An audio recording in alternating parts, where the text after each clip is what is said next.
مزايا وعيوب صحة التوقيع. من أكتر الأسئلة اللي بتجيلي في المكتب، أستاذ أشرف، أنا عملت صحة توقيع كده حقي في أمان؟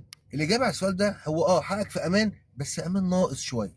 تعالوا نعرف مع بعض إيه مزايا وإيه عيوب صحة التوقيع.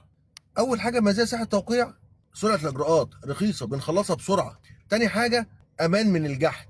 يعني إيه؟ يعني البايع أو ورثه ما ينفعش يقولوا ده مش توقيعنا أو يطعنوا بالتزوير. تالت حاجة إثبات تاريخ، يعني أنت صحة التوقيع ده معناها إن العقد ده اتمضى من الراجل ده قبل التاريخ ده، وكمان دي واقعة مادية، يعني تقدر تسجل بيها بعد 5 سنين في الشهر العقاري. لكن بقى لازم تعمل حسابك إن عيوبها مرعبة.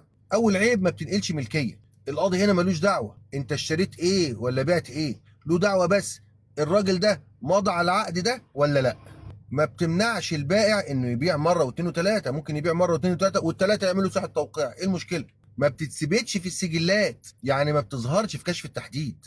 يعني الشقه لو هي متسجله اصلا في الشهر العقاري، هي ما زالت باسم المالك القديم اللي مسجله في الشهر العقاري، ولو مش متسجله في الشهر العقاري اصلا فمش باسم حد. نصيحه من محامي: صحه التوقيع مش اخر خطوه، صحه التوقيع هي اول خطوه. لو عايز تنام وانت مطمن، مفيش بديل عن دعوى الصحة والنفاذ أو تثبيت الملكية أو التسجيل الرضائي في الشهر العقاري. ده طبعا إن أمكن، لأن في بعض الشقق يستحيل تتسجل أو غير قابلة للتسجيل. وأخيرا اهتمامك بعقودك ده أمان ليك ولعيلتك. ما تسيبهاش لظروف، روح لمحامي وهو هيقول لك على الصح وإزاي تتحرك. الحق ملوش بديل.